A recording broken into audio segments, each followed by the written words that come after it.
7:30 to 11:30, we were in closets, and you know. Were there tornadoes coming through your area? Yeah, supercells moving northeast from the south.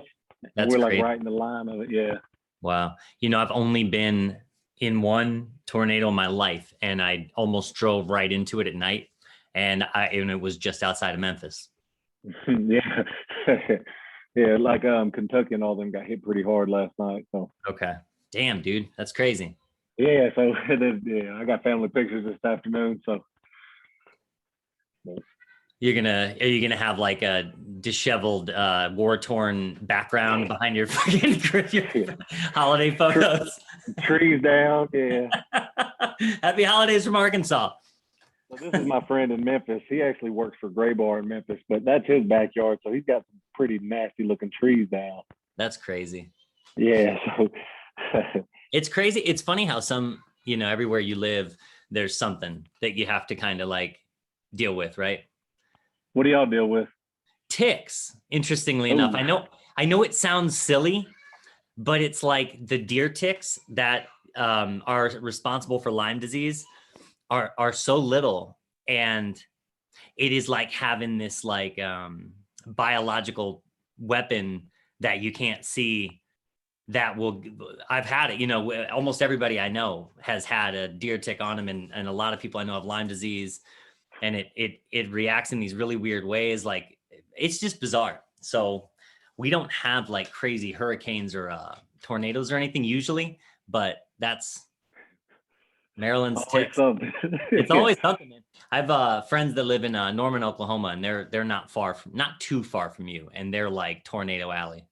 Yeah, we one of the old owners at the business, he had Lyme disease, and he was always like fighting to try to keep weight on. He lost weight really easy. No, yeah, thanks, he's an man. outdoorsman, so yeah, you try to enjoy stuff. You know? That's right, exactly. And Lyme disease is one of those things that like can take you out of life, period, without. It seems to affect everybody differently, but in these really weird way. Anyway, no thanks. I found a deer tick on me one time, and it was after like a day. I thought it was like I went camping, and I found like something on my ribs, and I thought it was like I maybe had picked a scab, little tiny blood thing on the, and it was a fucking, by the time I found it, it was a bullseye forming around it. And I went to the doctor, and the doctor was like, "Oh yeah, that's Lyme's disease." I'm like, "Well, God damn it." But they live in so I know a little bit about the geography of Arkansas. You know where Memphis is, and it's like the boot, and you got Missouri. So we're kind of up there in the Ozarks. I'm sure you've seen the Netflix series Ozarks. I never did. I think I started watching the first episode. Jason Bateman, right? Yeah. And it looked really good. So I'm from Illinois originally, and so we would take trips down to Missouri and go to the Ozarks and camp in the Ozarks. But there's ticks up there in northern parts of Arkansas. So okay. I had one, on the private part one time. So I took it off. Yeah, right there on the good old on Santa's bag. No, what a dick on Santa's bag. That's when you find out who your real friends are. Oh yeah. Oh man. You're like, "Hey Kevin, I'm gonna need your hand." I can't see down that far. Yeah, you got to hit you got to put your phone on pointing you. You got to duck it down under there. Back in the day we didn't have phones, so you had to put a mirror down there. Yeah, man. Like I feel sorry for my FBI agent. That's right. Damn. So you're near the Memphis area, but you're Arkansas, right? Yeah, so I was born in Memphis, and I grew up in, it's called Marion and West Memphis, Arkansas. It's West Memphis. That's where we do business at. But I just moved, and now we're north to Jonesboro, which is a college town. Me and my wife live here with the kids. Just a better community, What's the college that's there? A-State, Arkansas State University. All right, right on. It's not Fayetteville, the Razorbacks. It's the Red Wolves. Yeah. Okay, cool. Yeah, Memphis is an interesting. I've never spent any time in Memphis, but traveling through it and past it, it reminded me a lot of just from the looks of it of Baltimore, because it was like, it's small. It's not like a major city. It's like a city, but it's a small, like Baltimore's like that, where you don't think that until you go there and you're like, it's a city for sure, but it's smaller. You got a few high rises, but it's really a long city. It's got a lot of acreage. Yeah. On the river, right? So you'll be in a neighborhood, far east, and you're like, this is still Memphis. Yeah. All right. Interesting. Yeah. It seemed like kind of an industrial, like it's a river town, blue right? collar. Yeah. It's very blue collar. There's a lot of barges, and I'm sure you've heard of the Memphis Queen that heads down to New Orleans. Yeah. Is that the Mississippi? The Mississippi River. Yep. Yeah. Saying I grew up on the Mississippi myself. I'm from a small town in Illinois that's right on the Mississippi. Yeah, a lot of towns, just from it's just easy access and ports and stuff. Oh, sure. Yeah. Barges. The communities just live on the barges. That rice mill I just showed you. Yeah. We ship 50, 60 trucks full of rice down to the barge. Damn. All the time. Yeah. Damn. It's funny, like those every city that's ever existed, man, is kind of starts to happen in areas where ease of access is the idea, right? It's either on a river or something, or like in my hometown, there are little towns that as you stretch out and you go further inland away from the river, it's like every, I don't know, 15, 20 minutes, there's another town. And the way that it used to be is as the train would roll, and I may have discussed this in an earlier episode, the train would drive through the towns. And by the time it would run out of water to power the steam engine, there would be another stop, and the towns all just kind of formed around those locations where the steam engine would stop. Just interesting how that all always happens. The cities are connected to rivers. Yeah, man. So were you raised blue collar? Yeah. So my dad worked at a steel mill in Memphis. That's kind of, he worked at a steel mill. My mom worked at a chemical plant. Jeez. And we lived in Arkansas. Everybody pretty much lives in Arkansas because it's cheaper to live there. They commute across the bridge. Yeah. But last year the bridge actually went down. So there's two bridges that cross from Arkansas to Memphis. There's a new bridge and an old bridge. The old bridge has like the train on it, but then it's real, it was made back whenever they made stuff correctly. I'm sure you've seen that post I did yesterday. Yep. Where the 4 square box was welded. That's right. The old bridge is solid. It looks sketchy, but the new bridge had a problem. It was a foundation crack in the beam that goes from one side to the other. Yeah. And so it was down for greater part of 9 months. So everybody had to take the old bridge. And what a nightmare. So, yeah. So my dad worked at the steel mill. Mom worked at the chemical plant, and that was we were living pretty good when I was a kid. All right. Factory steel mill gets bought out. Dad has to find a new job, marital problems, drinking, drugs. They split, So yeah. That's the story, right? Yeah, and then everything was preached. Go to college, all that fun stuff. Yeah. Did you go to college? Yeah, I went to college. I got 2 associate degrees. All right. I kind of just collect dust. I thought I wanted to be a teacher. Yeah. But then like the student loans was going up. Yeah. I got a transfer scholarship from a community college up here to A-State. All right. And so I got my 2 associate degrees, and I was like looking at the outcome of pay on teachers. You know how that is. And like, it's like, sad. because so then I started working at that rice mill, and that's whenever I became in love with blue collar. I started learning how to weld. Yeah, stuff like that. And then I was in college, and then I then switched to agriculture at that point. So I was like, man, I can like stop going to college and be fine doing what I'm doing here. They got insurance, 401k, and I'm like, sure. I'm like, okay. And then so then I worked there, for 2 years, and I done worked my way up to a management position. And then I was like, hey, this is it, these 4 walls, answering the phone. Like I felt like myself just getting old, and I was only 22, Yeah, no doubt. So then I got an opportunity to become an electrician in 2017. And on my birthday, actually, it's pretty funny. I went and applied for school, took my test, took my drug test. And it was a great program. 4 years in, passed my test. Now I got my license. And no way to take that away from it. Yeah. That's right, man. That's exactly right.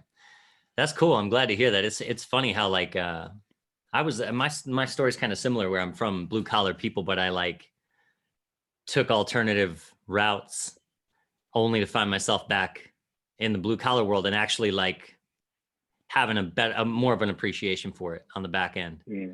Because you try to find, I don't know. It's like, I think when I was younger, looking at my, hey there. Hi. How are you? Hold on 1 second. Sure. Sorry about that. Don't be. It's going to happen on my end too, real soon here. She'll be up here in no time. Yeah. Well, I try not to give my son tablets and stuff. I like them to play and use their. Of course, yeah. Yeah, but hold on, what's it? Yeah, man, do your thing, please. Go on there. All right, I like them to use their. All right, here we go. Yeah, I do too. I'm the same. But we do incorporate the tablets and stuff from time to time, and there are ways to use that to their advantage too. Yeah, he's 2 and he can navigate through that thing, put my password in. It's crazy. Yeah, he can climb ladders. Like he's awesome, but I don't want his imagination to get ruined by technology. I've seen a stat where like 90% of kids want to be YouTubers these days, and no disrespect to YouTubers. Yeah, it's embarrassing. Yeah.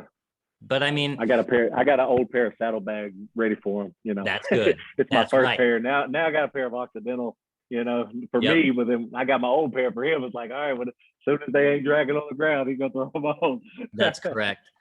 Yeah, it's funny, man. It's like there's not, it's a double-edged sword with our kids, because like the technology is only going to continue to be there, and it's only going to continue to advance. So we have to we don't want them to be. We don't want it to be so foreign to them that it holds them back as far as like manipulating the world or whatever, navigating the world. But you've got to keep in mind that it's just they're just tools. Technology is just tools. So it's like, don't let yourself be the tool. That's the tool. Like use it when you need it, but like don't let it use you.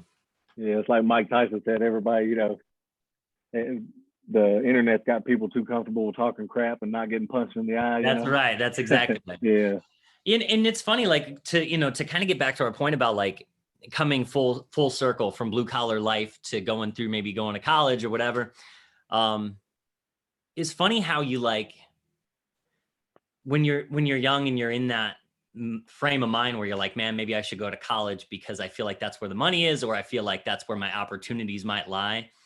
You do have to be careful, because you can find yourself you can find yourself being successful. Like you get your degree and then you get yourself your job that degree kind of facilitates. And like you said, you get into a place and you're like, shit, what have I done? I just locked myself in. I'm locked in. So how old was you when you decided to become an electrician? I know you did the stand-up thing, and at one point I had a guy that just graduated with me. So I graduated this year from school, and he was 40. All right. He was 40. Yeah. Yeah, no doubt. I started when I was 35. I got in the trades at 35. Yeah. So I got my journeyman's. That's so cool. Yeah. I turned 40 when I got my journeyman's. Yeah, he did too. That's so funny. I don't want to put his name out there, but that's all right. But he's an awesome guy. He was a theology major. That's okay. Cool. Surprised he didn't get into carpentry. Oh yeah. I posted something not too long ago. I was like, man, imagine like if Jesus comes back, I want to tell him about DeWalt power tools. Like, that's how you're gonna get be the guy. You're gonna get in his good graces for sure. Yeah, that's hysterical. Thomas Rhett has a song called "Beer with Jesus." Yeah, that's wonderful. It's pretty cool. Yeah. Your friend, who is writing that? And his name's Thomas Rhett. I don't know if you're into country music. Yeah. Yeah. He's writing a song. Yeah, he has a song called "Beer with Jesus." Yeah. That sounds great. Yeah, I'd recommend that one. I don't want to get too religious. I know you and the guest last week, y'all talked about religion and trades and blue collar. Yeah. Me and him, I sent him a message, said, hey, I heard you talking, we're brother in electricity and a brother through Christ. I thought that was pretty. Yeah, man. And he messaged me right back, and it was just good conversation. I told him, man, I think we're a lot alike. Yeah. Crazy how we're connected through the trades. It is, and I think that it's there's a lot of different types of folks in the trades for sure, but I think it's just like with religion, or like I was in the military when I was a kid, and so that just doesn't go away. Like you'll run into people that you've never met in your life, but you have that in common with them, and you can relate. People don't understand attics, crawl spaces, and drilling red iron. Like, yes. So my job right now, pretty much in the office. I work for a family company, but I still put tools on from time to time. And yesterday I was up on that ladder and I was drilling that red iron. I was like, man, the office is getting me soft. Like I was getting sore standing on the ladder and drilling. Yes. And I got the person I was with, it wasn't a help or anything. At this point, we're both journeymen, but I had two other guys laid out doing something. So that's just how it fell. It's like, we can't really use I got a license in my pocket. You get up there. So we're hitting it back and forth. It's like, hey, man, I need to finish drilling that hole. I need a little break. That's right. Yeah. It's, I feel like the office, like, that was another thing that I felt like brought me to the trades at 35. Like, I don't know. I like the idea that you can keep on changing. You know what I mean? I like that you can make a decision if you want to, and then go do it, and you can do it. And getting out of the mindset that we were brought up in, that was like, okay, when you're 18, you make your decision on what you want to do, and you get on it, and then you do that until you retire. And there's nothing wrong with that at all. It's just less and less a thing anymore. You know what I mean? You've got to really be malleable and able to like shift gears. So is Doug your stage name, or is that your real name? That's my real name. Doug's, I'd have gone with something better. I'd have picked something cooler. I think it's funny. Yeah. I think it's cool how you put yourself out there to the internet community, and then like your company and everything, but you have a good reputation. But sometimes trolls can get. Have y'all encountered that any? Yeah, I mean, not a ton. Trolls are out there. Yeah. I don't know. I haven't had any like craziness. Not really. No. Because you're genuine too. I've noticed that about you. Yeah. I try to be. You're not trying to be someone you're not. Yeah. Correct. So yes. I can see. Yeah. And I feel like that's a plus and a minus too, because like in the trades, like I'm definitely not your typical trades guy. Like, you know what I mean? And I like that. I think that's great. And I like making fun of myself for being, you know what I mean? I think there's catharsis in there for other people who are already thinking that, for me to make fun of it, for them to be like, yeah, it's true. You're not. But I think it says a lot for people who want to do, who like, you don't have to be a stereotypical anything if you have a passion. Like if you really, when I got into the electrical trade, it was largely because I wanted to, I had done a bunch of things, and I don't like sitting down. I don't like being in front of a computer all day. I like it sometimes when I need it. It's nice to know how to use it but I don't like offices. But then, starting a business, I'm probably going to find myself more and more so, but who knows, So who does most of y'all? Is it just y'all two, or do y'all have some employees? It's just you and Josh? It's just me and Josh, and then we've got one apprentice right now, a kid named Daniel, young guy named Daniel, and he's great. He reached out to us, and he's been great so far. And then we have Josh's mom is an accountant, and she has spent her career kind of developing and organizing a bank in our area's kind of platform and their whole accounting system. And so she functions as our bookkeeper, which we joke all the time that it's actually Linda's company, and we're just working. She's like, well, I don't know where we'd be without her. You know what I mean? But I'm a firm believer in that. Josh is the code guru. I heard y'all doing the code talk. He's the code guru. So he does most of the bidding, or do y'all both kind of tackle it together? We both bid. We both bid the jobs, and that's the beauty of it. Is like when I started doing electrical work, the benefit of coming to the trades at 35 versus 20, 21, if there are many benefits, I would say, because it's definitely not that your body is in pristine condition. It's definitely not that. You have to like make up for it another way. So, but the benefit would be that I had been through a number of things and had developed confidence, a know-how in a multitude of areas, whether it be communication, you name it.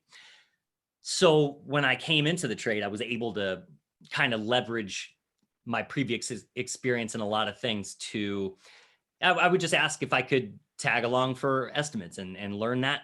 I just wanted to learn every element of it because I felt like that would help me draw conclusions and link turns. It's like, if I can see how he's thinking about how to bid this job, that's going to help me understand how everything works even more. Then you got to work on the art of selling. Yeah. That is a part of it. Yeah. Is that what you're doing too? Yeah, I do a lot of bidding, soft bidding and stuff, just, operational stuff. Yeah. But one thing it goes back to is, I'm like, man, because I got a little bit of student loans. I got about $10,000 of student loans I'm paying off monthly, Mm-hmm. And then part of me is like, man, I wish I would have just went straight to electric school right after high school. But then it's like, I wouldn't be the same person. It's true. Yeah, I probably would have been drinking energy drinks and smoking cigarettes. Yeah. Yeah, there's no life just brought me here. Yeah, right. I didn't choose it; it chose me. That's right. And look, I think there's a couple ways to look at that. It's like you could spend your whole life being really, really meticulous about the decisions you make, or you can jump in and you can have it be a bit messy. And I think neither one is perfect, but they'll both get you there, Yeah. Luckily with Lumen Brothers, and I'm sure you've heard us talk about it before, Josh and I have a good balance of those two things where Josh is really, really deliberate and he really takes his time and he's more cautious than me on most things. Like he'll, if when we have discussions, it's usually me being like something and then he'll be like, well, hold on, let's sit and think about this for a minute. And he's always right. And that's a beautiful thing. But you also, if you're a deep thinker, you need inertia, or otherwise you're just going to sit and overthink it. So when Josh typically calls me over for assistance, it's almost always him saying, hey, am I overthinking this? And then me being like, yeah, let's just do it that way. And it will be fine. Yeah. So we rely on each other really well in that regard. It's good. When I work, I move slow. Do you? It's very strategical. Yeah. It's very professional in my opinion. I'm sure you've seen those guys that hop out the truck 5 minutes late and everything's messy and unorganized and they can't find anything in the truck bed. That's not how I like to operate. And the guys that work with me, they know tools go back where they go. That's right. I hate when people use, like, a pet peeve of mine is when people use hole saws and metal drilling bits, but don't use cutting oil. Like, you're wasting something. Instead of putting 0.3% or 3.3 cents worth of cutting oil on something, you're going to ruin a $9 blade. Why are you doing that? Because you don't have to pay for it. Yeah, it's so frustrating. You and Josh would really get along. He's very meticulous on almost everything. Like, I've learned so much from him just I'm such a minimalist. I'm such a if I could do electrical work with my bare hands, I would. But so I've had to learn to be more tool oriented and more, the more I learn, the more I really like it. And the more I'm like, oh, that actually made this a whole lot better. Now, a lot of people, like on Instagram, they do a little too much. I said, thinking, you really do all this in your day-to-day? Like, but you know how social media is. They ain't showing the dirty part of the job. That's what I love about you at Cross Spaces and like the humor in it. Like, people are like, don't sell a false narrative to where the trades isn't dirty. Right. And now it is fun. It is fun joking and bull crapping around with each other. Yeah. Yeah, for sure. But it's dirty. It does get hot. That sun comes out every day. Yeah, man. Yeah, it's definitely brutal. It's funny. It's like that's a thing that I wonder. There's a lot of talk right now about, like, bringing back the trades and making sure that we continue to encourage kids or like inspire kids to want to work with their hands and build stuff. But at the same time, we're definitely, like, without sounding like too much of an old man, we're definitely in the midst of a generation that is less and less proud of being dirty or in pain, or like, it's all about like, you should have seen the comments we got when I posted a video of our apprentice Daniel hammering in a ground rod with a mini sledge. And I still do it. 4-pound East Wing mini sledge, the blue and yellow one. Yep, I did it yesterday. Water bottle. Dude, look. But don't step on it because you will ruin your boot. Yeah, for sure.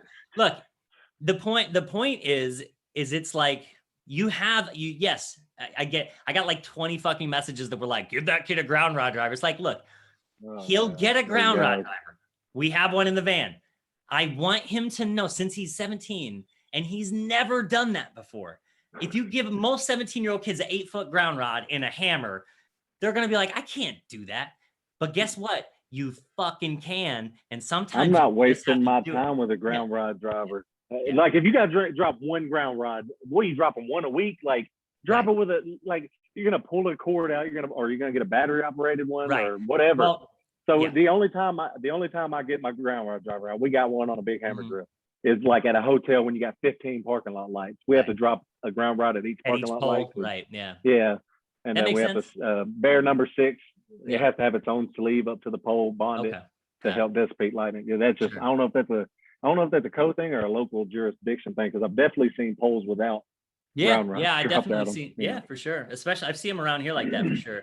But that doesn't mean everybody that's out there working, keeping a code. Yeah. Unfortunately. Yeah. So you got 15 of them to drop in 2 days. Yeah. Get you a dry riser. Well, it'll pay for itself. So the thing about when we typically drive ground rods, it's on heavy ups. That's typically the scenario, and almost always the power is out. In the area that we're in, the way that the service does it, and a couple areas around here that kind of have different ways that they do their services. But in our town and the surrounding county, they'll come. The power company will come in the morning and they'll cut at the overhead weatherhead. And then everything's dead. Some organizations, some areas, I don't know how it is in your area. Some areas they leave it live. You just pull the meter and you bug up to the exist. Is that what you guys do? Yeah, we'll drop it to the ground sometimes. But one cool thing about that is that we got power there. You can put alligator clips on the service. That's right. Yep. Sometimes we cut it loose, tape it up, drop it. We got a close relationship with our local utility company. Yep. They'll get you. You know how it is. They'll threaten you and but we do that sometimes to swap out, and then I'll tie it in hot. Yeah. A lot of people are against that because there's no overcurrent protection on the other side. Of course. It's just the same. Me personally, and I use 1/2-inch Romex connectors and rubber tape. I'm not spending $8 on a split bolt. Yeah, big old split bolt. Yep. It's a temporary connection anyway. Correct. That's right. But and my guys sometimes they'll say, oh, I'm not doing that, or they're not comfortable doing it. Like, well, move out of the way, I'll do it. Like, yeah, right. I swear to God, I can't make this up. I would rather tie in that service with no overcurrent protection, short circuit, nothing. I'd rather tie them thick wires on the service mast versus changing a light switch or a receptacle out hot. I don't know why. Really? But there's voltage doesn't kill you. Amps kills you. You've heard that. Of course. Now, if you're changing a receptacle out live, and a lot of people, they say whatever, we all got our preferences. Of course. I like to take my ground off the device first whenever I'm changing something hot, because then it's not grounded. And, right. Yeah, and it won't short out, or it won't. I won't. Because even if the hot touches the yoke and it becomes a conductor, and my body becomes a conductor, as long as I'm not on my knees grounded, it's a preference thing. I agree. Especially but everybody's like, no, ground, neutral, hot, neutral, ground. Like that's it's a preference thing, and I've argued with people over that. Yeah, Josh does the same thing. I heard him describing to our apprentice about how he takes the ground off first when he's working live on something like that. And it's smart. Yeah. I think outlets and switches are a little bit different because the yoke on a switch has that continuous metal that kind of runs. That's easier. Oh yeah, the leads on my fluke are arced up. Yeah. Just from that reason alone, because you forget that little piece of metal's right there. Yep. And it'll definitely weld your lead. That's right. Where are you in the quest for your master's? I got another 1.5 years. You got to go 2 years with an active journeyman card. So okay, got it. Yeah. Cool, man. That's right around the corner. That'll be here before you know it. Yeah, Monday we're starting on a 1,900 acre solar farm, but we're just doing like the temporary power we're just doing the AC. We're getting the transformer, the 3 service masts, and then firing up all the project trailers. It's gonna be a long project. Okay, you're not doing the solar for them. Okay. No, we're doing the temporary power to the job trailers. Cool. It's a lot of digging, a lot of racks built, it's gonna be fun. About a week-long project. That sounds like fun, man. What kind of stuff do you guys typically do? Like, what's a typical project for you? Service calls are pretty hard. Old ladies' light switches not working. Neutrals burn up from space heaters. Yeah. We change breaker boxes, change panels. Cool. We change meters, upgrade. Yeah, I've been in heavy with Tesla lately. I'm sure you've seen that. Tesla chargers. You doing the power walls? No, we're one of the certified installers for Tesla. Cool. Awesome. I'll send you a link. You should get hooked up with them, man. I'd love to. Yeah. We do we get a lot of. It takes you about 3 hours because you got to take the class and deal with their people over there. As long as y'all got certificate of insurance, W-9, typical. Yeah. But we get a lot of leads from that. That's great. So yeah, Tesla chargers. Let's see. I'd say 80% commercial. We like restaurants, hotels, stuff like that. Yeah. Okay. We're opposite. We're like, we avoid commercial like the plague. I like commercial rough-in tenant fit out type work. I like that. But what you end up doing, especially like the town we live in is such an old town, and the buildings are really old, and it's this old, like there's a historic district and there's lots of buildings and restaurants and places. And what ends up happening almost always is we'll take on a commercial project if we do. And before too long, you're tracing down some short in a circuit and you're opening up troughs that are fucking 50 years old and wires that are bugged to get, inevitably you got to put your hands inside some big ass switch gear. And it's like, man, it's like one Band-Aid on top of another. And it's the most dangerous thing you do all month. And it's like, I just don't want to do this, man.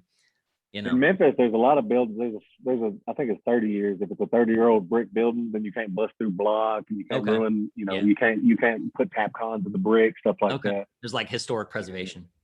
Yeah, they'll have a lot of engineered stuff ways you have to, standard operating procedure of how you address this. And you have to get the engineers involved. Yeah. Is that a lot of what you do in the office? Is just kind of coordinating all that stuff, setting things up?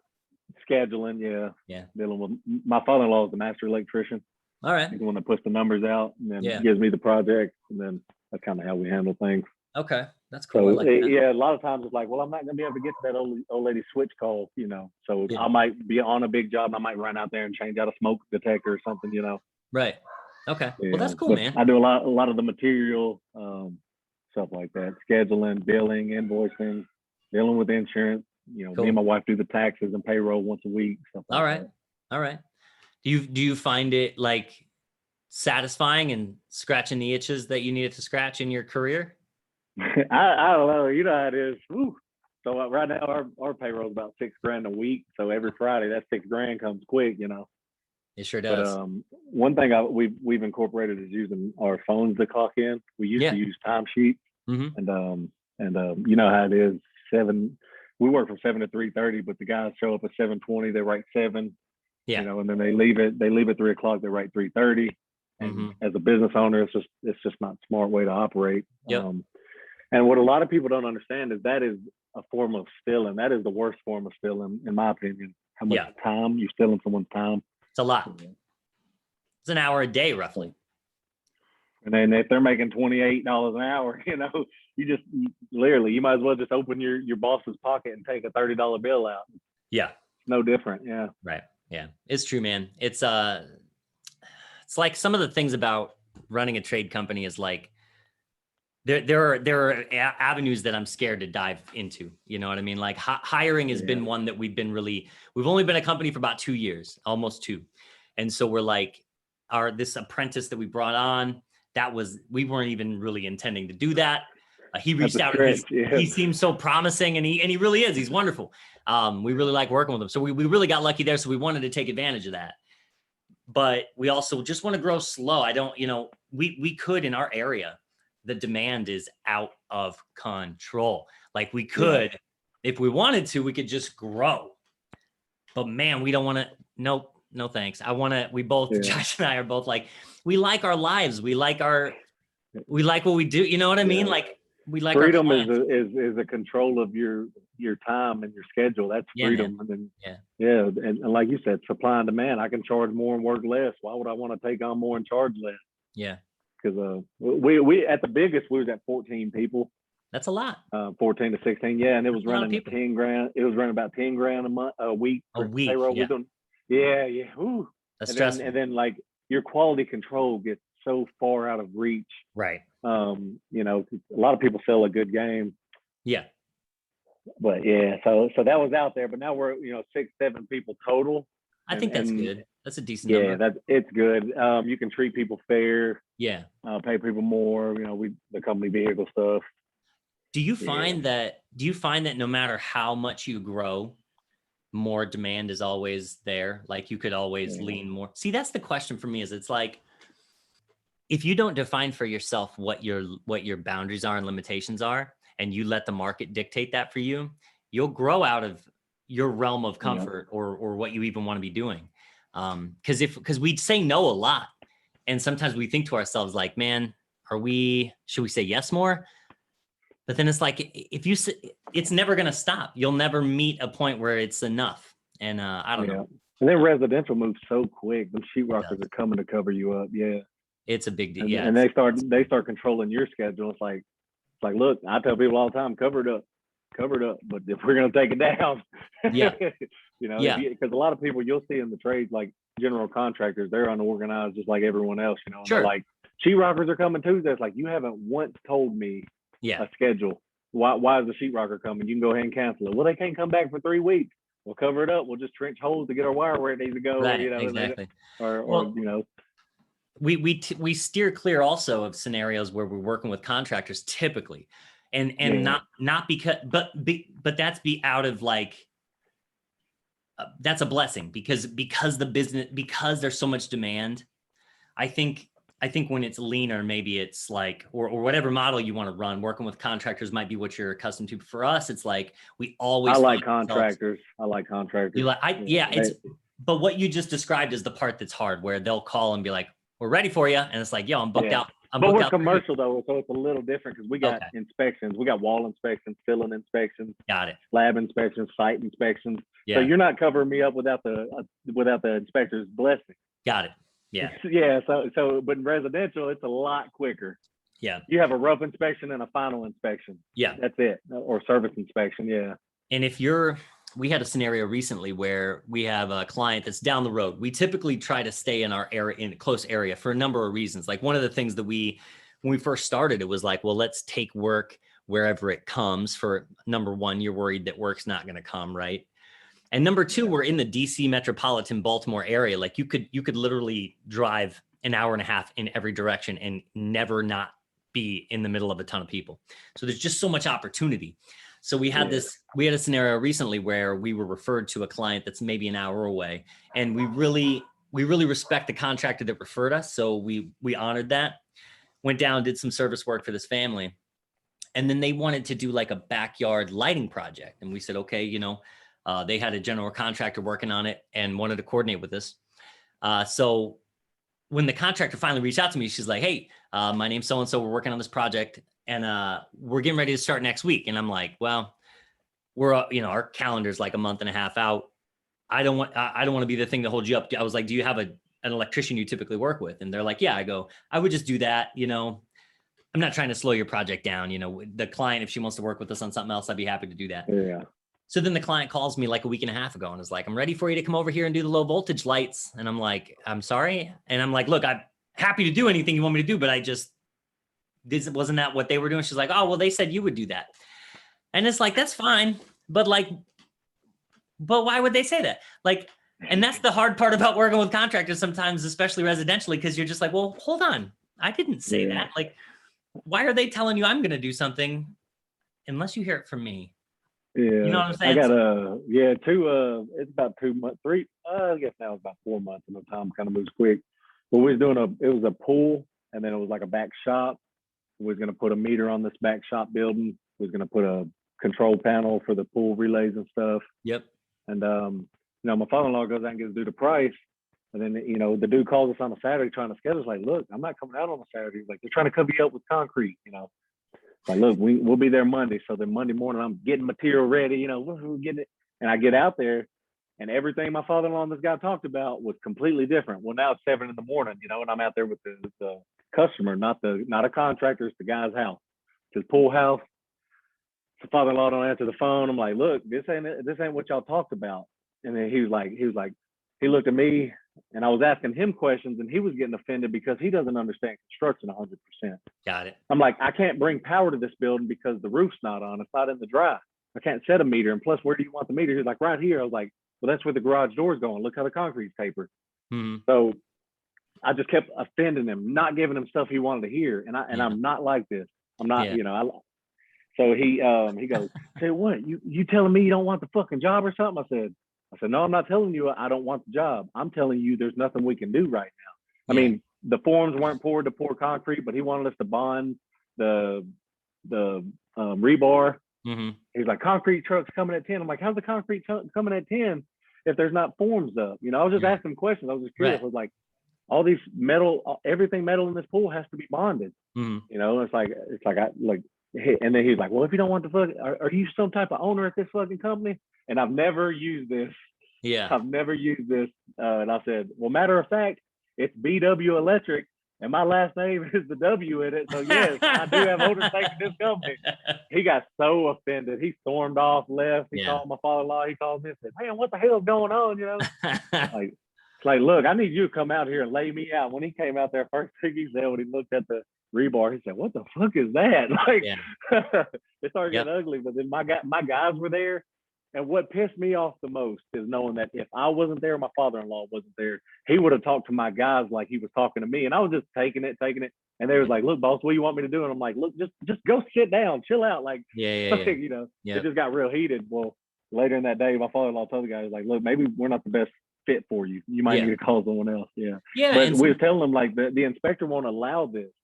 And he literally said, well, I know the inspector. I think we'll be fine. It's like, well, no, okay. We don't do the buddy system. No. It's it can get there. It can get there with clients, man, with people. It's and it's hard to say maybe we're not the team for you. But sometimes I hate turning down. It seems like you're turning down work, but that was not the case. Sometimes it's the best thing because like that you like the same way that people are looking for a good electrician. We're looking for good clients. Like we want people who appreciate the quality that we put into, like we want every install to be as perfect as possible. When the littlest thing is off, we're like, it's frustrating. And we're looking for clients who have an appreciation for that. You're gonna come across people who treat you like shit. It's just how it is. And I think that maybe even the perspective maybe people have of those of us in the trades, or people who work with their hands, or people who bring a lunchbox to work or whatever, is like some I don't know how that's. Oh, he drives a 94 F-150 single cab, beat it up, and he smokes cigarettes, and they think it's not a professional trade. Like, this is how I earn my living. Because I've heard it. I think Garrett with local non-union, I think I heard him say one time, like a client, or I don't know if it was his customer or another customer, but they told him the price, you know, and I'm sure your service call rate's $125 an hour or somewhere. I'm not trying to get into your pricing, but the client literally said, I'm a doctor and I don't make that an hour. Like, that is very offensive, because that's hilarious. Like, you got trucks to pay for, insurance to pay for, workers' comp to pay for. Hey man, and he just shows up to work. Maybe you should have been a plumber, doc. Exactly. You make a lot more than $125. Yeah, you probably would. It's funny though, because it's like, that is a thing. Like, there's no question you can make really good money in the trades. It's just a matter of, do you have what it takes to do it? And it's as silly as it might sound. Like, you see it all the time. I see it all the time. Like, the last company I worked for before we started Lumen Brothers, there was such a high turnover rate at the company because the model that this guy was running was basically a generator install company, and he had like a small service portion of the company just to kind of handle the clients that he already had from the generator side that just needed electrical stuff done.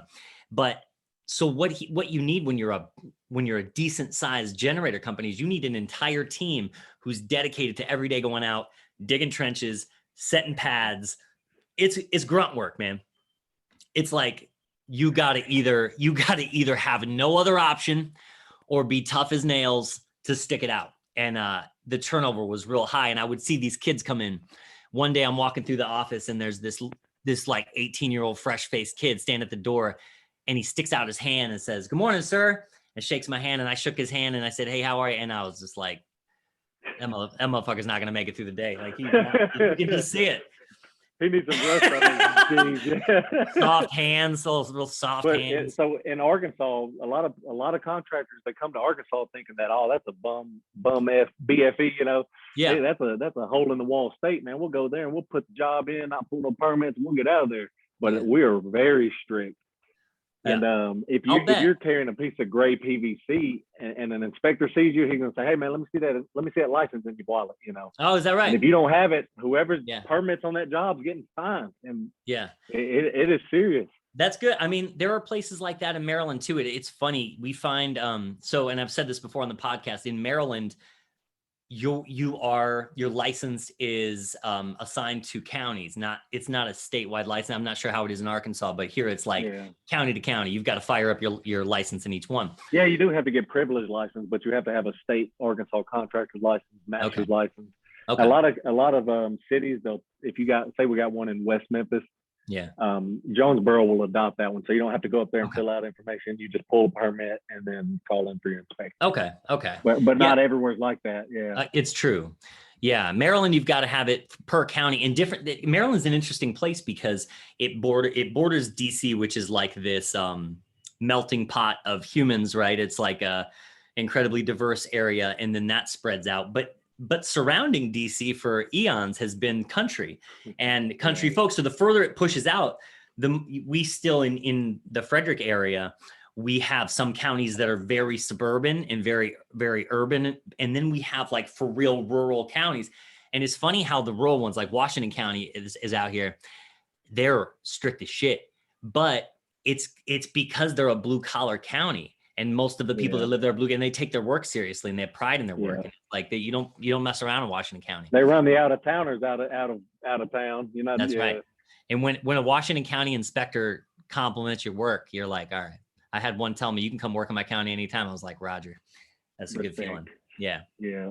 But in Tennessee, you don't have to have any type of apprentice license, no journeyman license. As long as you, like Memphis, for it's called Shelby County. Yeah. In Memphis, if you have a master's license and you can pull a permit, anyone can do electric work for you. And that's scary to me. And we lose a lot of employees and potential employees to Memphis because they drive across the bridge 15 minutes instead of stopping in our town, which we pay for school. You know, we're going to get your license. Okay. And you can carry that with you forever. You can go over there and make, you might make $2 or $3 less an hour. Right. But you never have to go to school, but you'll always be a helper. You'll never get a license. Right. Exactly. Yeah. And that's an interesting thing, man. For somebody like yourself, got your, went through the program, got your journeyman's exam. I did the same. I just, in Maryland, it's, you basically have to have time in the field, and then you can sit for the test. Whether or not you pass, it's up to you, and you can go to school too. I just taught myself, through working with master electricians, and then took the test. But I found, you find so many people in the trade that don't take their tests, that they don't get licensed. And I think that's fine. I think you can make it, but it's a pit. There's some real trap doors there, because if the company you're working for goes under or stops or whatever, and you've got to move laterally, you may very well likely have to start from the bottom again. Yeah. Unless you just take the time to pass your fucking test. Like Arkansas has 13 states, so I could go work in like Utah. Oh, cool. It reciprocates is what the word is, the fancy word. Yep. Huh. It's and that's pretty cool. That's way cool. It definitely gives you a sense of what's the worst that happen? I got to take another job, or that's what I love about the pay scales. Like I have this license, and for the rest of my life, the bare minimum I make is the top pay scale. I mean, that's a win-win. And one thing you notice about my Instagram account is I'm always motivating people to study, to look at the code book, and even my guys, like we got a 20-year-old third-year apprentice, and when I pull up to a job, I'm not like, hey motherfucker, get down that ditch and put that 2-aught bare copper, run that UFA ground up to the main service, bond it. I'm like, hey man, what size UFA ground are we running? Yeah. And they'll be like, you see the deer in the headlights look, like, where's your code book? Then you see the deer in the headlights look, like, here's mine. I hand them my code book. I'm like, look it up. And then they'll start they don't really know where to look. It's like, I think I'd start 250 grounding and bonding, and it's like, I want my guys to be better than me, and open your own company, like shoot for the stars. Yeah. That's right. Yeah. And if you don't open your own company and you max out, we'll take care of you. Like we'll be a family. That's right. And a lot of union guys, the union guys, I got to throw them in there. Oh, that ain't no family business. They don't treat you like family. It's like, okay. A lot of people think business owners make more money than they probably actually do. And some do. Some do, I suppose. It just depends on how you prioritize it, I guess, and what kind of what style culture you want to create for the people that work for you. I agree with you though, man. I couldn't agree more. I mean, like I was saying with going, asking to go on like site visits with my former boss, just so I could get the hang of estimating when I was first starting. I've offered that up to our apprentice Daniel, and he's taken me up on it. So he started to meet me at site visits now. And I mean, he's young, he's so young, but we even talked to him about like, look, the world's your oyster, man. Like just while you work with us, we'll teach you everything you need to know to make you as best as you can be. And then whatever you want to do, we'll help you do. If you want to go start your own company, I'll give you the resources I've got. You know, it's not about like, you see a lot of guys out here that are like, I don't know. It's a weird world where sometimes it's like a chest pounding, like you work for me and that's it. Yeah. And you don't try to start your own company because, you know, you're going to be my competition. And as opposed to like, look, there's a lack of skilled trade people. There aren't enough of us to fucking satisfy everybody. Like I talk about that all the time. There's a room for everything. There's room for side work guys. There's room for people that want to be professional. There's room for guys that want to drink energy drinks and smoke cigarettes. There's room for people that tuck their shirts in and hold themselves accountable. And like me, I got a shop vac that runs off a battery, and I'm adamant about it. I sweep the bottom of the panels. Like I do too. Even if I'm on a service call, if I open the dead front of the panel cover off, I clean it all up. Yeah, sure. I'm the last one that was in there. Like I make sure everything's tight. Yeah. I inspect everything, and a lot of people are like, oh, I wasn't called out to do that. It's like, well, they get an hour minimum. Like, don't reset a breaker, don't reset a GFI. Be a professional. Agreed. We talked to our apprentice about reputation. That too. That's right. Yeah. We've had the talk with Daniel about like, okay, you're on a job site and there's a little bit of trash that you find, say, outside around where you're working. Do you pick it up? It's not your trash. Do you pick it up? The answer is, of course you do, because you're you were there. So whether or not you ate that candy bar and that's your wrapper or it's not, the homeowner's going to come around and see trash in their yard and be like, these motherfuckers left trash in my yard. Yeah. And I post pictures of that. Like I'll look through my customers' laundry rooms and try to find their vacuum or their dustpan. And I'll post a picture of me vacuuming. I did that the other day. It's like wire snips and like the joke is electricians don't sweep up after I know. I don't know where that came from. I don't know. I bet back in the day they had laborers. They don't have laborers these days. I think they're trying to save money or something. But maybe we've had in the contract. It's like, oh, we charge you $85 an hour to clean up your mess if you don't clean up after yourself. You know, I've seen those in contracts. Okay. Yeah, I think maybe on bigger projects, commercial projects where multiple, it might be a little tricky when you've got a bunch of different trades people all like being like, that's not my responsibility, right? Yeah. We tend to find we would throw the helpers and stuff, you know, the laborers, we throw them like scrap here and there. Man, they would never question to pick up mess for you. Man, they'd be right behind you. It's like, you respect them, you get, you know, you buy them a pack of cigarettes. He's like, hey, what's up, Dave? He's like, hey, what's up, Dad? You know, bring him a 40, you know. That's right. Yeah. So, you know, what I've noticed on your Instagram page recently is that there's been an uptick in like your focus on gratitude. And like yesterday you did a post where you're asking people what they're grateful for. Where does that come from, and like what is its place in your life right now? So you know what AA means? Yeah, of course. Okay. Well, that's something that you know, people with problems adopt. I'm sure you know. So and my thing is I don't think you have to have a problem to admit you have a problem. Like, right. Why wait until you're an alcoholic? You know, so it goes back to like blue collar. Like I got a lot of alcoholics, a lot of pill takers, a lot of you know, drug addicts in my family. Same. And why? And I don't want to sound like a victim or anything. Like I'm not, you know. It's common. As far as gratitude, you know, the devil's there. The devil's waiting on for you to be vulnerable. He's gonna sweep in. So that's right. Every single day, and we live in a fast moving society.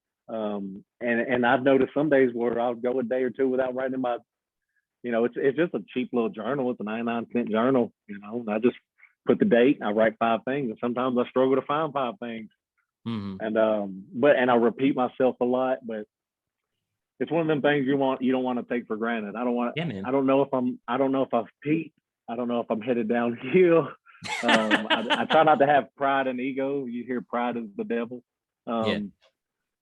So I think every single day you should wake up and I have some friends and family that are going through some hard things. Like, well, when's the last time you said out loud what you're grateful for? And it's like, man, you're right. And it's health, it's family, it's being able to breathe. And I probably speak like I've had an addiction. I'm sure I have had a vice here or there.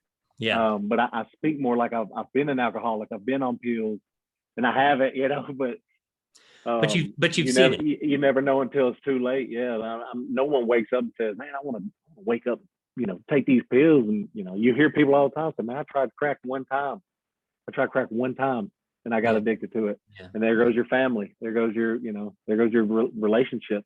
Imagine having one life. You got one life. You build all these relationships and then you let it go for one substance. I just don't feel like that's the move. I think at the heart of it is like we really like our comfort zones. Like we really like, as humans, we are like, life's hard.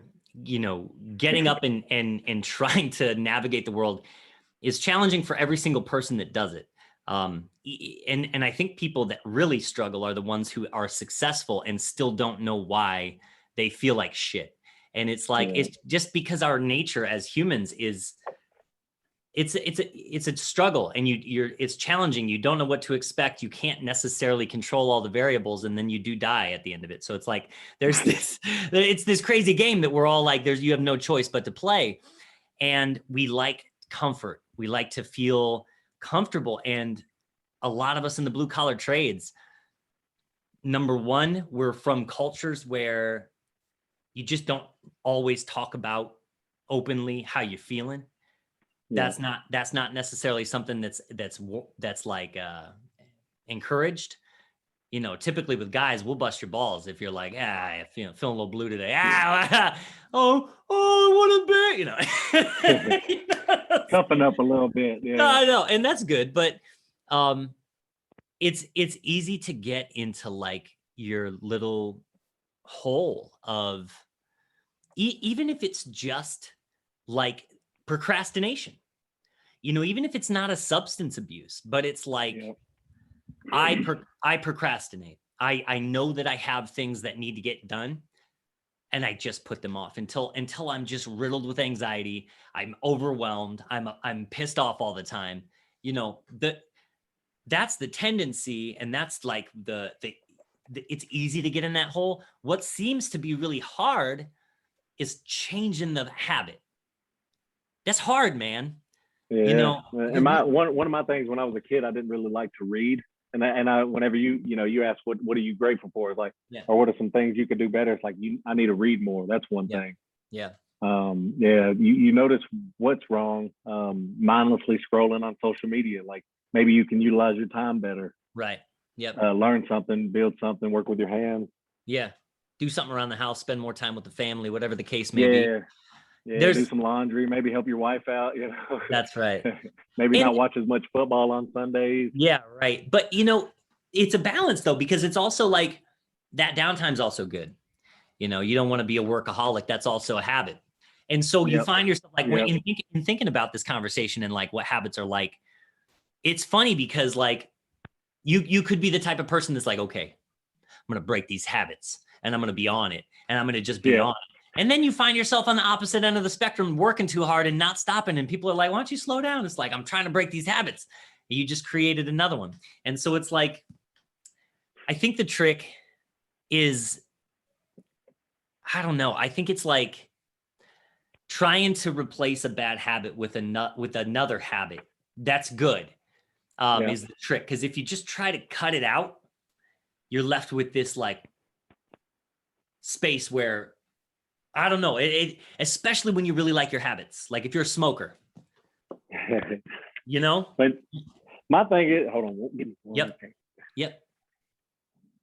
Okay, just checking over the kids. Everything's going smooth. Yeah. Wife had to step out. So. Okay.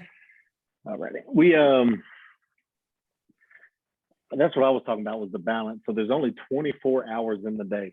Right. You know what's important. You know what's not important. Yep. Why wait? And like the Steve Harvey quote, you can't sleep 8 hours a day. That's a third of your life. It's like if you wake up at 8 o'clock on the West Coast, it is 5 o'clock on the East Coast, and the stock market's already making decisions for you. I love Steve Harvey's quote. Like, I do too. Oh man. But sorry, I know I came in a little hard because I had to check on the kids. That's all right. I'm going downhill now. We're back up. Yeah. But so there's 24 hours in the day. I know what's important. I know what's not important. I know being grateful for things is important. I know drinking and smoking is not important. Mm-hmm. So if you make a Venn diagram, some of them might overlap. Yeah. And you can like drinking can be important. Yeah, it can be fun. It's that liquid encouragement. You can hang out with friends and make connections. Yeah. Smoking's fine. Not cigarettes. Never smoke cigarettes. Neither. Smoke marijuana. If it's something you need to help wind your day down. Right. That's fine. Everything in moderation. Yeah. Right. Including and then people like porn. People overconsume porn. However many clicks on the internet is related to porn. That's a problem. Men are getting soft. Instead of confronting their feelings, they're spraying them out of their body into an napkin. Yeah, I would say one of the bigger addictions too is just social media. Just like being on social media. Anything that completely robs your focus. Yeah. Not praying. That's a problem. So throw that in there. Not reading. Yeah. It's like you use it or lose it. You need to be reading every day. Do you have to exercise every day? Yes. You need. I don't know if you hunt or fish, but if you're not shooting your arrow once a week, it's gonna. When you get out into the woods, you're not gonna be as dialed in. That's right. You need to spend time with your kids. Let them know you love them. So the other day, I know I'll get in my feelings here in a second. So I told my wife, and sometimes you try to keep it bottled up and be tough, but I was walking through Walmart and I bought my son a Gravedigger monster truck. Yeah. And I started tearing up in Target and I was like, man, what is going on? Like, snap out of it, pussy, so I started tearing up a little. I was like, wow, I'm doing this. I got out of the truck with this damn monster truck and I took it home, gave it to my son, and then I talked to my wife about it and I was like, I honestly think I was tearing up because maybe I feel like my father didn't show me he loves me as much as I probably show my kid I love him. But maybe he just expressed his love in a different way. Right, exactly. He was a real tough military guy and he loves me. And these days he's a lot more open and, lets me know he's proud of me. And he always shares my war stories when I was kids and stuff, but maybe, but I remember feeling lonely as a kid sometimes, or maybe misunderstood. And I might have a mild form of ADHD that, I don't want to act like I have a problem if I don't, because there are people with problems, and I don't want to make their problems. Yeah. So I remember in 7th grade, my mom and dad got divorced, and my principal was just adamant that I was the devil's spawn, and so they wanted to get me on medication, and my dad was like, "Y'all don't tell me what my son needs. He's fine. He excels in everything he does, but." And that's, how teachers are, they just pass out workbook sheets and I can't learn like that. Yeah. And, I was very outgoing. So one time in 7th grade, one of my teachers farted out loud on her hands and knees and I couldn't stop laughing and I got suspended. I was the only one in the class that gets suspended. You got suspended for laughing at a fart? A fart, yeah. That's hilarious. But then again, oh, God bless her. But, teachers just want to pass out workbook pages. And but so, I think the whole teacher thing's rough. You touched on it earlier. Like their workload is out of control and their pay is unbelievably low. Yeah. It's not, and I graduated with 350 people. Yeah, so I come from a big school. Our class is 25 to 30 people in it, and one person has to teach all these people. It's right. She's overwhelmed. She's not getting paid very well. She passes out workbook pages. It makes her job easier. That's right. You turn them in after you try to fill them out, but you weren't really taught how to put that stuff on the paper. Yeah. And then, God forbid, if you crack a joke in the back of class, you're like, oh, that's unacceptable. Go to the principal's office. Yeah. If you don't have that family dynamic at home once you get there, say your parents are divorced, and you don't have somebody who's going to sit there with you to make sure you get that homework. That was how my home was. It was like my dad would be like, "Did you do your homework?" And I'd be like, "Yeah." And a conversation. You know what I mean? Yeah. Did I do my homework? No, I never did. You know what I mean? And I wasn't a good student, and students fall through the cracks all the time. Because that system is a one size fits all type system, and it's going to catch a bunch and it's going to lose a bunch. So 6th and 7th grade was when I had the most trouble. ISS every day, out of school suspension every day. Like, but that was when my parents got divorced, but nobody asked me.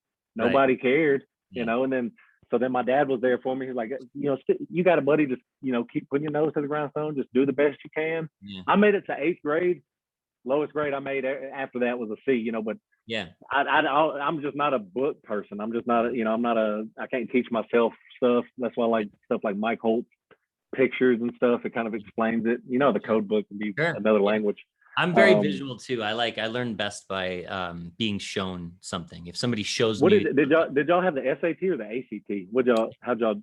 We had the ACT in Illinois. They may have had the SAT too, but I took the ACT. What's the highest you made on the ACT? I think like 21 was my score. It was like, yeah, my highest was an 18. That's all. You almost get an 18 putting your name on the thing. I'm like, but I was good at math and read. Like I was fine, but yeah, I passed my journeyman exam with an 86 first try. Like, awesome, man. That's nice. Yeah. Isn't it funny? But I think it goes to show. I think it goes to show, like your dad said, you excel at everything you do. So why then do you not excel at school? But then you take your journeymans and you do well.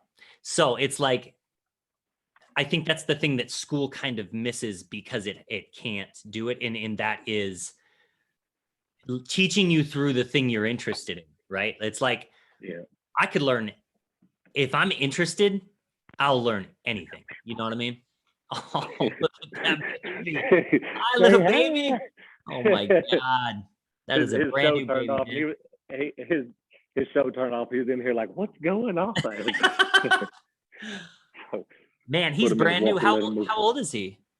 He's 6, going on 7 months. Oh, wow. Man, you've been in the thick of it. Yeah. Then I got my 2-year-old. He's about to be 3. Man, that's awesome. Kind of reminds me of Tarzan. He's got long hair. Yeah, he is got kind of a Tarzan thing going on. Yeah. Yeah, man. I feel like school was challenging for those reasons alone. Just like institutionalized. This is how it's been done. This is how we're gonna do it. Yeah, and also just kind of missing the mark. Like I never felt super intrigued by the options. Like I remember going to my guidance counselor's office and looking at the college pamphlet and like looking at the options. You could be this, you could be that. What do you want to study for? And I remember feeling really downhearted because I was like, I'm not interested in really any of that. Like, and I don't know why. I don't know. Yeah. I don't really know what I wanted. There wasn't many options. They didn't push trade. They didn't push shop class. Yeah. People, you know. That's why I joined the military. You know, that was my way out. I thought about it. That was heavy on my mind. I was thinking, because I'd like to be like an air traffic controller, but then and then I'd like to be a pilot, but my vision's bad. And it's like, but I didn't really know how to do it. I wanted to, bankers do pretty good. How do you work at a bank? Apply, it's like, but I didn't really have any references or connections. So, that always fell under, Why did you pick electrical as a trade? Well, when I was working at that rice mill, there were some electricians. And, I got a lot of electricians in my family on my wife's side, like all her cousins, uncles and stuff. They run shops in Memphis. Cool. 20, 30 guys. But yeah, so definitely like a lineman would probably be like my second choice. Yeah. And then I was really interested in welding. The rice mill taught me like that blue collar. The maintenance men were awesome out there, and they would like let me weld and stuff. And they had like the 480 volt welders. Like it wasn't really? Yeah, it wasn't those 110 welders. And I got really good at welding. And I was like, oh, I could do this. Yeah. But then I got a 110 welder, and I was like, oh, welding's a lot more difficult. It's easy when you got a $6,000 rig, Yeah, right. That's a good trade though, and it's interesting to me that like there isn't some mass outpouring of people getting into the trades. It's interesting. I think they said the average age electrician was like 48 years old. Like, that's crazy. Last time I looked, it might be younger. I think the college thing on the on the bottom end of the bell curve. I think people are kind of catching up to. I don't want to get conspiracy, or I don't want someone to feel like they wasted time or money, because a lot of people did go through college, and it's unfortunate that they can't find jobs to help subsidize that loan. And they're starting to dock people's Social Security. I know, it's crazy, man. It's such a racket. And I mean, it's the only loan you can't even file bankruptcy. Like, yeah. How can I open a business, file bankruptcy, and I'm relieved of all this tax debt, but I can't go to college and file bankruptcy? Like, it's a racket. But I mean, it also is on us as consumers of that to know better. Like, there's such a pressure in American society, in worldwide society, but American society to go to college, and not only that, but to go to a good college. So instead of just being like, all right, well, I don't have money and I still want to go to college, I'm going to go to community college, get my 2 years done, transfer, get a scholarship, play it that route. So many people are just like, no, I'm going to go to a good school and just take a loan out. And it's just like, we're talking real money. That's a hell of an investment. You could really start a business with that, that's a lot of money. Do y'all play board games in your family? Me and my wife doing, like, if you play life, you can either go to college or not go to college. Yeah. So yeah, and it's so funny how equal and side by side, I guess parallel it is, like it runs parallel with going to college or going to work, but nobody pushes going to work. I agree. And I wonder if it's just because, hey, you, what are you doing? He's starting to stand up and getting real inquisitive. Yeah, dude, you got your hands full.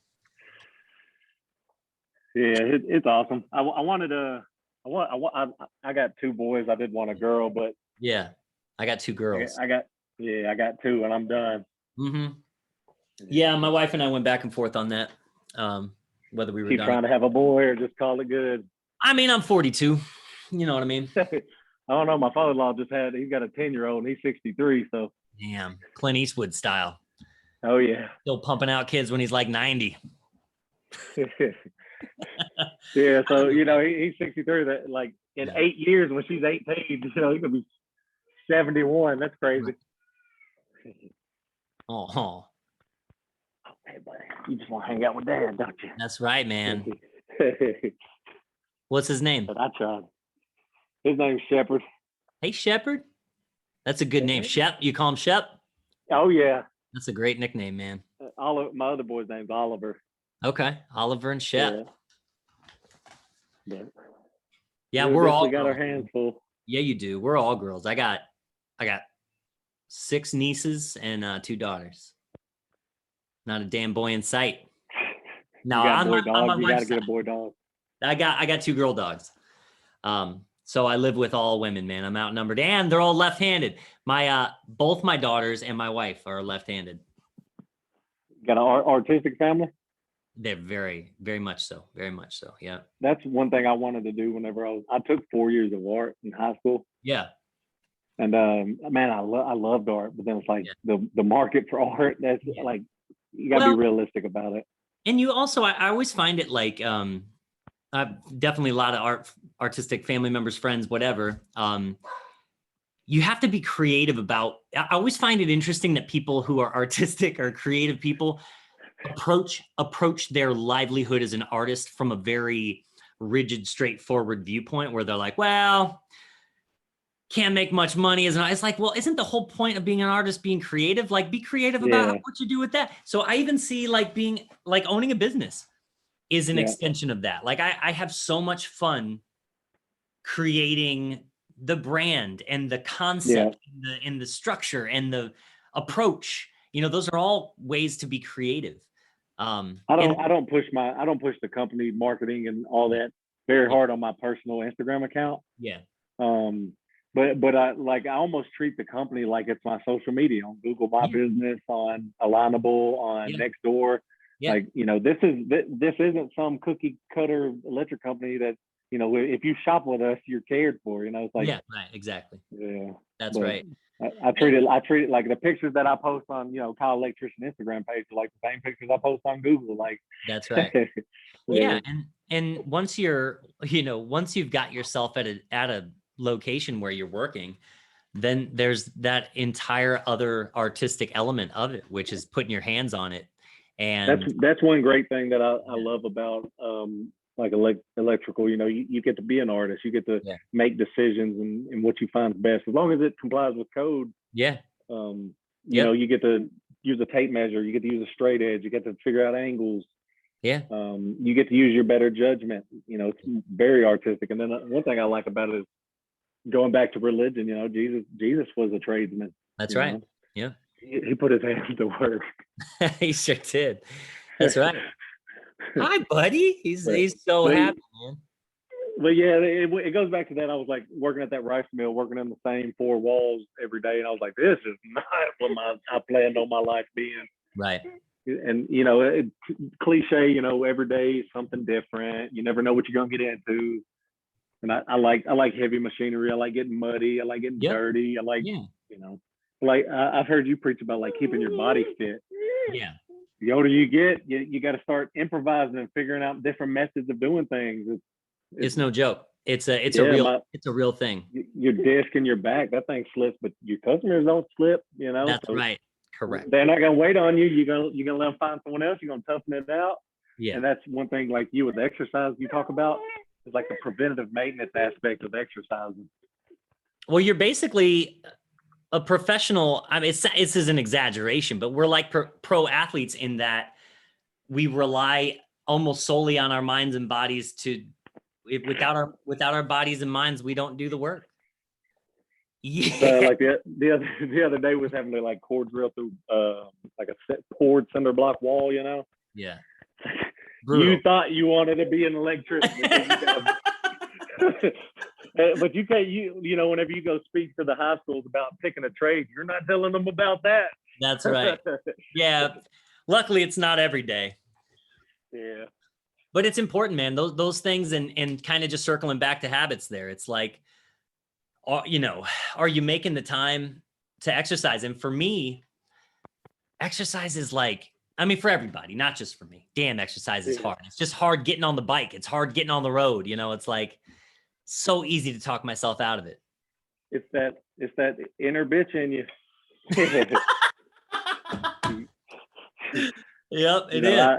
It's easy to scroll mindlessly through Instagram and Facebook, but a certain type of person, like you said, you only got 24 hours in the day. That's right. But you have to take in information. You got to know what's going on with the world too. You can't. That's one good thing about technology and information. Yeah. Do you have get hungry? I'm making them a bottle real quick. Yeah. Do you have an Audible account? Do you do audiobooks? No, I do podcasts. I like music. I'm from Memphis, so I like real like gutter trap music. So that's great. But that gets burnt out, so I listen to podcasts. Yeah. I that old soul part of me, I can't do audiobooks. Okay. I like a good old classic paperback book. Got it. I totally get that. This is one I'm working on now. I'm reading it. I'm reading it because of you. A friend sent it to me. He's in the military. It is great. I love this guy's story. How I think he's from Bronx, Indian, single mom. Yep. And he couldn't. He didn't have friends, so he would go to the library and read. Yeah. And it just makes you rethink things. Just how his perspective. Have you read Green Lights by Matthew McConaughey? Yes. Oh my goodness! Like that. Great. You talk about a book that just changes your perception and mindset. Yeah. Setting yourself up for green lights. I'm going to wake up early. I'm going to get to work 15 minutes early. Right. It's like you're setting yourself up for a green light. Yeah. You set yourself up for a red light. It's like I'm coming in 5 minutes late and the boss is yelling at me. Where the hell are you at? Yeah. But, I think that says a lot about like I try to maintain a upbeat perspective. I don't know if you've ever read that one. The Subtle Art of Not Giving a Fuck. I haven't read that one yet. What do you think? John Womack put me on this. I got ADHD. I'll start and finish, but I'm only a few pages into that one. Yeah. Fast Lane to Be a Millionaire. A friend got me that by DJ Marcos. Yeah. there's not enough time in the day to do everything. Yeah. Well, that's why I try to fit that's why I have an Audible account, because I drive so much that if I'm not listening to a podcast while I'm driving or music, I try to keep up on books so that I can, and Josh does the same. So we almost have book clubs where we sit and just talk about the stuff we're reading. You spend a lot of time in your vehicle too, especially if you don't have someone getting your material or. Right. Yeah. A lot of stuff in the vehicle for sure. So I try to keep them busy. So I got to keep them moving, bacteria grows in stagnant water. So if they're not moving, it's just toxic to your company. So I'm getting material and I'm laying them out, or they're helping me, and we're working back and forth. So I spend a lot of time in the vehicle. Yep, I do too. And on the topic of like green lights and preparing yourself for those, like I'm a firm believer in that. Like I like to be a laid back guy. And I've learned in my life that I'm laid back when I'm prepared, because when I'm ready, when I'm on time, and I'm set up, and there are less variables that are outside of my control because I've taken the time to be organized, be prepared, have the materials I need, be ready, the day goes way smoother. I'm less in my head and freaking out and frazzled and stressed because I'm like, fuck, I didn't do this shit. I'm late. I got to call this, but like, I've already done it. I was up at 5 this morning doing it. I don't have to, and that helps me. It's funny how just being prepared can help you not be so stressed out. Oh no, buddy, what is this? Okay, why are you on Foxtrot's YouTube page? Change the channel. You know Foxtrot? Change the channel. he's looking at free marketing for Foxtrot there. I don't know. Yeah. That's great. Well, you'll know if he comes in and starts talking crazy conspiracy. talking about 5G. Give me 1 second. Mm-hmm. Everybody, you're good. You good. That's so funny. Perfect timing. Yeah. All right, that was so funny. Who better to YouTube look out the? I don't know if you want your kids watching Foxtrot's YouTube channel. Maybe you do. I love Foxtrot. If he's happy with what Foxtrot is, I think I'll be okay. Yeah. That dude's smart, man. He's super smart. Yep. Half the time I talk to him, I'm like, "What are you talking? I don't even know what you're talking about. You're way over my head." That's so funny. If you'd have came in here on your YouTube, I did not make this up. That was not scripted. That's funny. So, do you see yourself at the company you're with for quite some time? If it could hopefully. Be that way? Yeah, hopefully. So my father-in-law is gonna be ready to retire, and that's kind of the plan on me getting my master to help him move things on. Cool, man. That's great. But yeah, we I think it's funny how like you're the modern electrician, because I've been thinking about like a lot like being like the modern man, and that comes back to like our dads were hard men, it's like it's like a modern man. It's like, what is a modern man? Exactly. So it's like, is his hands hard? Is he cussing because you're not holding the flashlight at the hood of the car? It's like, who is the modern man? Is he on social media? Like, can a man have an Instagram account like a true man? Right. My dad wouldn't have had an Instagram account. Right. It's a good question, and that's kind of why I went with the modern electrician in general, is because just like when I got into the trade, watching people who I worked with, you do see the old school guys, and then you see the new school guys. I find it so funny how you're 40, in your 40s, but like you didn't start in the trades 20 years ago, so you didn't use the star bit for a hammer drill. That's right. You didn't use the auger. Have you seen the auger? Oh yeah. Yeah. Mm-hmm. Yeah, no way. So the fact of like modern electricians, like what's a double entendre? What's the word for? That's right. Or it's an oxymoron. Oxymoron. I love that. I think that's so funny. It's an oxymoron. The concept just being really that like the world is changing and changing in more than one way. Yeah. Technology, technology, yeah. Or even this sort of thing, like being able to reach out and connect with a community of people and bring people together through technology. Is just not something that we even had access to a long time ago. So the modern electrician is a lot of things. It's a lot of different things. I think it's one thing I love about networking and social media, like me and you are doing now. It lets you know that the world is smaller than it seems. Yeah. And that and practices are pretty around. You know, I'm not gonna say around the world. I don't know what voltages you start getting into in Australia. And, yeah, I don't know. And Canada, their plugs and stuff start looking a little dicey whenever you see pictures in South America. What color wires are you guys even using over there? Right? Yeah. Some of their receptacles, like I'm like, you know, has pins and stuff. I'm like, I mean, I know how I got a multimeter. I can figure it out what, you know, what demands you need for the equipment you're running. And I know you've seen that Delta high leg on that residential house. That's the second one I've seen. Yeah. Interesting. I've only come across one. Like I said, it was like the person who lived there before was operating some sort of printing shop out of the basement. It's the only time I saw a high leg on B-phase in a residential setting. Yeah, one of our guys smoked a lighting circuit on the first one we did. I bet. Like I said, it was the third one. I've been encountered with two, but we did one. Okay. And luckily they were retrofitting and they were going to swap out the lights anyways. Okay, good. But it's one flip of a breaker, you let all the smoke out. Yeah. So crazy. Right. Yeah.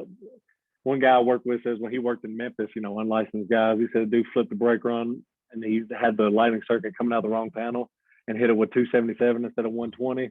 But it was like, to make things worse, it was like low voltage lighting. So like all the power packs smoked and he ran like 20 grand worth of lighting. Like imagine, you know how it is owning a company, like there's a lot of liability. That's an insurance claim right there for sure. Oh yeah. Have you ever been shocked? Oh yeah. Oh yeah. This is mine. Edie, say hi to Kyle. There she goes. There she goes. Back to playing with Play-Doh. Edie, can you shut the door? Thank you, love. Yeah, I have been.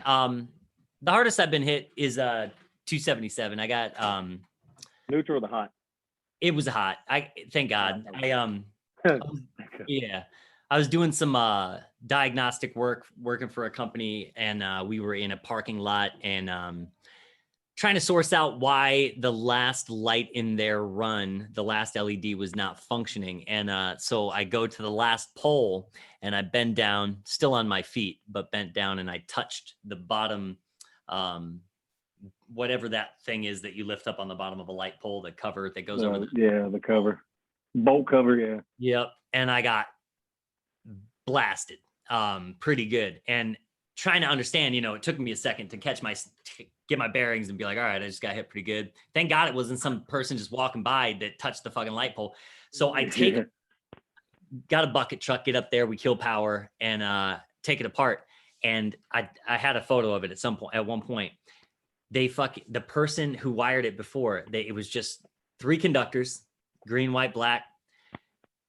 The hot conductor, the black conductor of the 277 was wrapped around the ground screw. I don't know who or why or what would be the reason for that, but it got me good. You just never know. Yeah, I did a call. I probably posted on my story probably 2 weeks ago where we get all type of Tesla leads, and this lady calls us because I guess she looked at their website and found the electrician on there, and bling, my phone rings, and I go out and look at it. So it's a 1450 is the plug that you typically run unless you're going to do the Tesla wall connector. Yep. So it's almost like a range plug. Mm-hmm. So I go out and look at it because she said every 5 minutes it trips the breakers. And after, you know, hindsight 2020, I'm like, man, you're lucky it kept tripping the breaker. So 5 minutes, like it's not a dead short. It's not, you know. So it's a 50 amp receptacle. It has number 10 wire, which is good for 30 amps going back to the breaker box. All number 10? It was number 10, and it was on a 20 amp breaker, a 2-pole. So he was close. He kind of knew what was going on, but he ran 10 too, and it's a 4-wire receptacle. So instead, he took a bare THHN off the neutral bar, ran it through the board holes, and came into the box.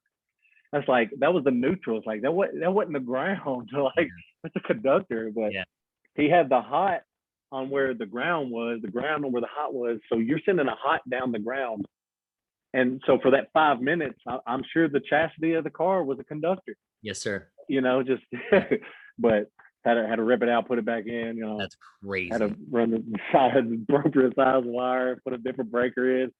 And it's just crazy, like how thankful she was. I'm like, why didn't you call us first? Like, you paid them, now you got to pay us. Like, yeah, it's funny, man. I mean, you see shit like that all the time where you're just like, oh my God.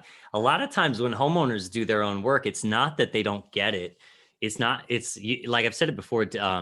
It's typically not that theory is too complicated. It's execution. It's like, it's the repetitive motion of little tricks. Even putting in an outlet's not a hard thing, but to put it in right, is takes some know-how. And yesterday we had a call and the hot and the ground was touching, but it wasn't tripping the breaker. Well, in return, the cast iron tub was a conductor, so the tub was hot. She said, I keep getting shot. We've been on the same call before. We found the problem, fixed it, but another problem happened. She's like, oh, I should, and I sent her a bill for it, and she's complaining, like, y'all should have fixed it last time. It's like, look, unless you want us to rewire your house, the previous electrician, like, who are you getting to do your work? Like, you can spend, you need it, like, I recommended on the invoice, like, I recommend you letting us diagnose your whole electrical system. Like, something's bonded wrong. Yeah. But, of course, we're just looking at the hourly rate. It's like, how much is your life worth? If it's going to take us, say, 125 at 8 hours is $1,000. If it would take us 1 day, like, your life's worth $1,000, and these people don't care. They just want the cheapest. Yeah. People think if a light works that it's correct, I'm sure you've seen that. For sure. And it's interesting that you'll always get what you pay for. And so like you can find as a person looking for an electrician, you can always find cheaper. It's there. It's not hard to find. And if price point is your main focus, and look, a lot of people are on a budget. If that's your main focus, that's fine. But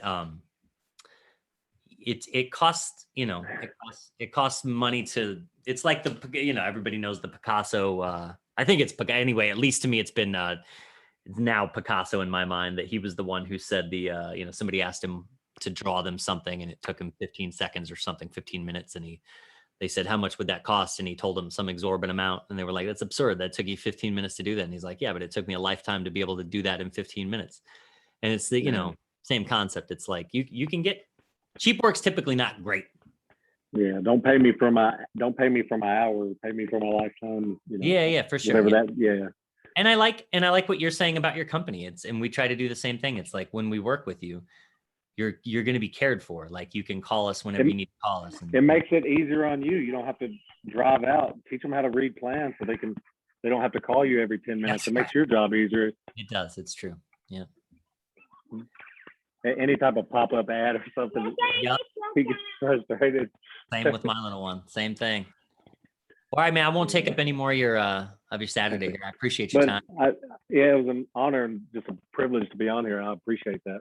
Yeah, man. I appreciate you saying that. It's I love this community. It's cool to like just every day tune in and get you just what everybody in that you can follow.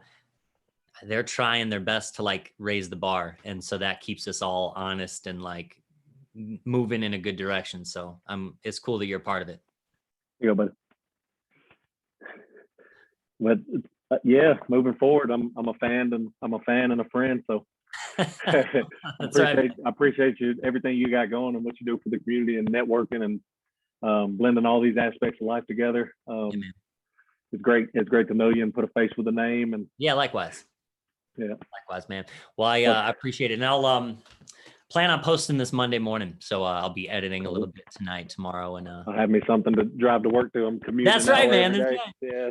That's right. It sounds weird. I'm definitely going to listen to it. So. Yeah, of course, man. Of course. And anything that you want me to share or tag or anything, just shoot me a message on Instagram and just let me know if there's a website for your company that you want to post. I don't like for my Instagram. I don't like to directly do my company stuff. You just use the name, use Kyle, any type of work, and I don't.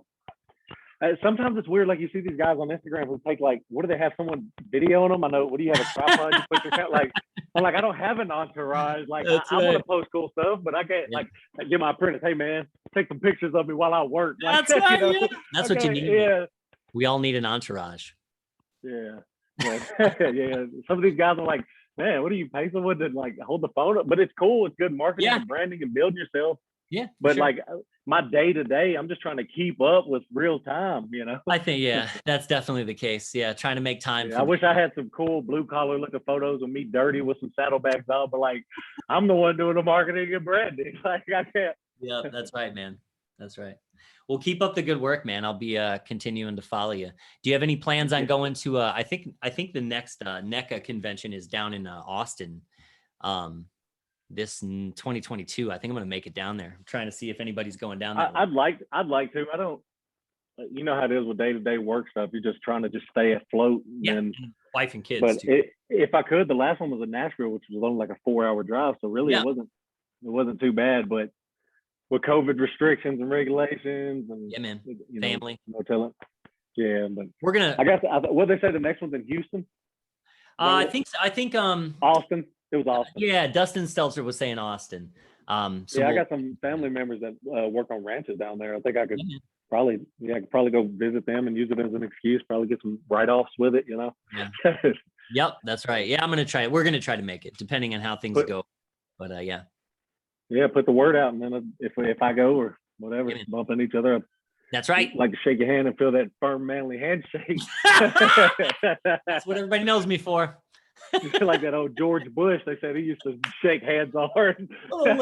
Yeah, right. Yeah, I'm gonna grab your fingertip. I'll be sure to shake your hand like that. Well, cool. All right, brother. Well, enjoy the rest of your weekend, man. Really enjoy your weekend. Thank you. You do the same. All right, brother. I'll talk to you soon. All right, see ya. Later.